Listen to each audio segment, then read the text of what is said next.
Bom, pessoal, agora a gente continua com o programa no YouTube e continuamos falando aí dos impactos políticos da crise do INSS no governo Lula. Rafael, corrupção vai ser um tema em 2026? O quanto essa crise afeta a competitividade do presidente Lula no projeto de reeleição?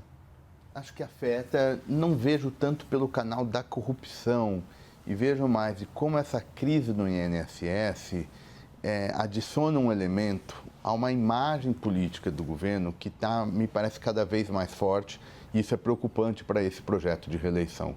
Em alguma medida, o governo Lula perdeu a sua força entre o eleitorado mais vulnerável, né? Quando a gente olha as pesquisas de opinião pública, de avaliação de governo, mesmo naqueles segmentos mais fiéis ou que historicamente estão mais ligados aos governos petistas, a gente vê esse desgaste acontecendo, em parte por uma leitura de que não basta mais só trazer de novo o debate de Bolsa Família, enfim, todo o legado que o governo Lula construiu, e mais também porque, em alguma medida, o terceiro mandato Lula ficou um pouco vazio, né, para abastecer elementos dentro dessa visão maior.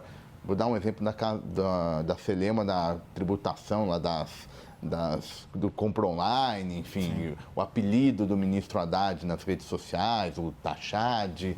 E aí, dentro dessa narrativa, agora, o governo não tomando conta do dinheiro dos aposentados, dos mais vulneráveis, acho que isso me parece que pode, sim, ser o elemento, inclusive, definidor da disputa de 2026, que tem tudo para ser muito apertada, acho que independente do nome da oposição, e aí, eventualmente, essa perda de apoio daqueles segmentos mais naturais, nos mais vulneráveis por parte do governo, pode ser fatal do ponto de vista da reeleição. E você, Zambelli, quanto você acha que impacta na eleição?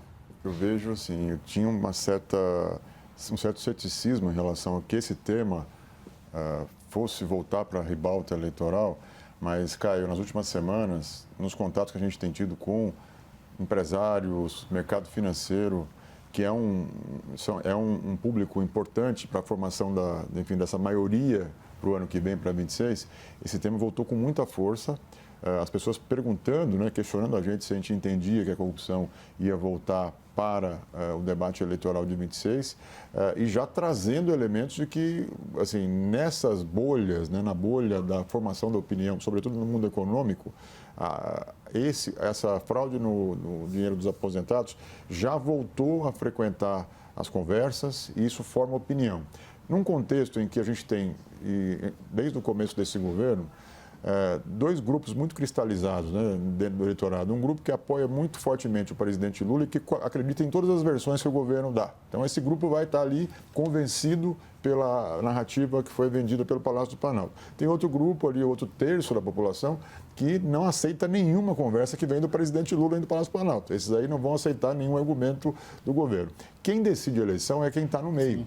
É aquele público que não tem ali tamanho para eleger um presidente, mas que vai pender para um lado ou para o outro. Esse público, ele é muito sensível a temas de corrupção, né? E nós temos que analisar também em perspectiva o que aconteceu com a Lava Jato.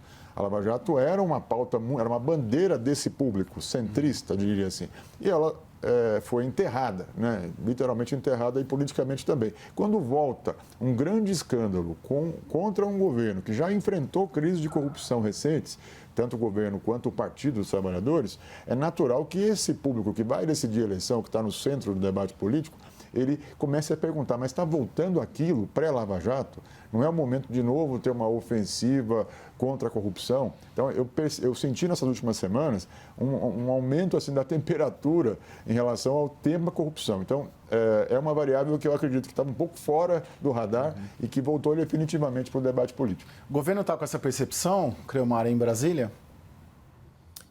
Caio, é difícil dizer mensurar qual é a percepção do governo, né? Porque em determinado sentido a gente tem um núcleo de tomada de decisão que parece não conversar entre si.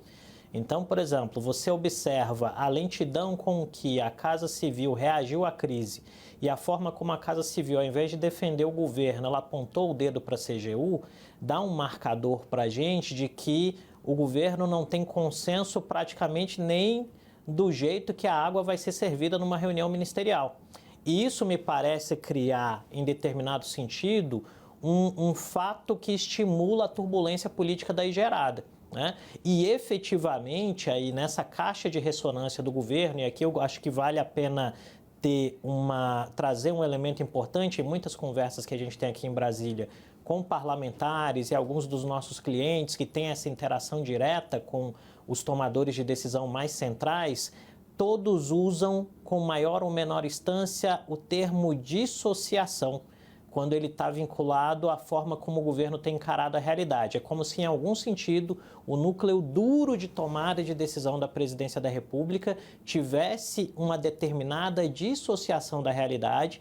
Isso gera uma lentidão na reação às crises e, efetivamente, uma dificuldade naquilo que a gente percebe até aqui de entender o risco que se corre em termos de campanha de reeleição ou qualquer outro nome que se apresente quando a gente fala da temática corrupção e dela efetivamente explodir nos olhares do eleitorado. Agora, ainda assim, é um presidente que vai chegar competitivo. Ele chega, né, pelo menos as pesquisas indicam ali, 40, indica ele no segundo turno.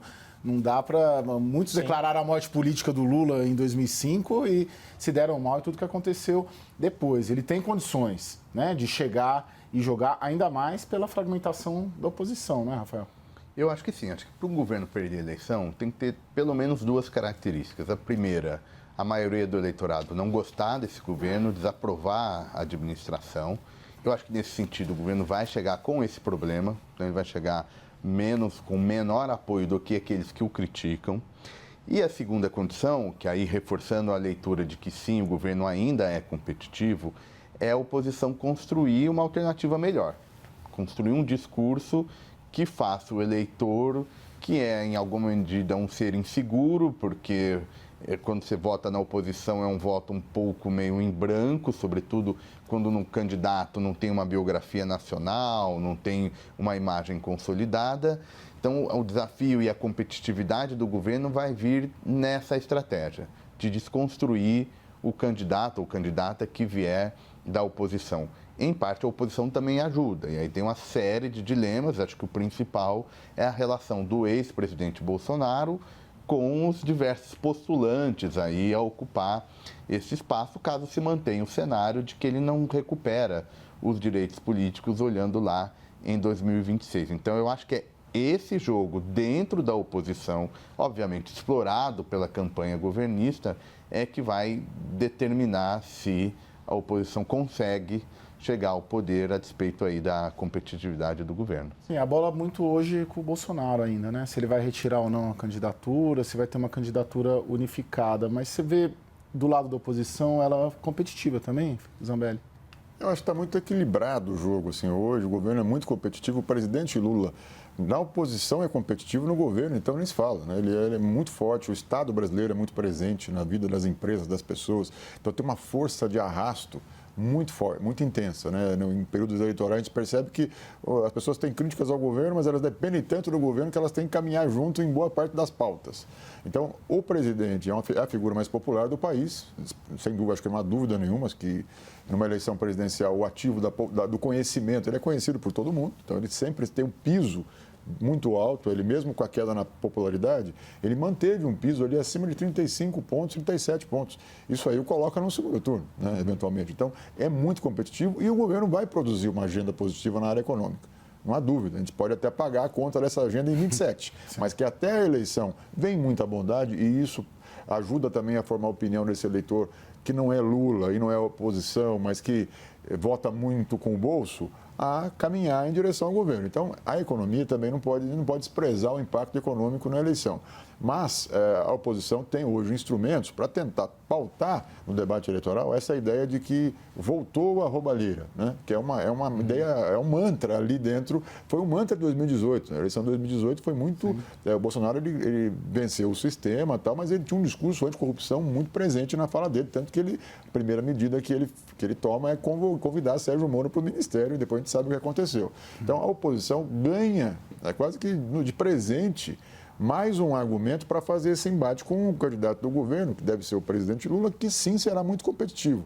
Mas a gente olhando as variáveis para 26, eu diria que hoje está quase um 50-50, muito equilíbrio, a depender do candidato da oposição, esse pêndulo balança a favor do governo ou dependendo do nome escolhido, a favor da oposição. Acho que depende um pouco desse desfecho da novela Bolsonaro. Bom, senhores, muito obrigado por participar. Começo agradecendo você, Fábio Zambelli. Vou ler tudo de novo aqui, né? O Rafael Cortez, muito obrigado. E lá de Brasília, o Creomar de Souza, muito obrigado aos três. O WW especial desta semana termina aqui. Agradeço a todos que ficaram conosco até agora. Até já.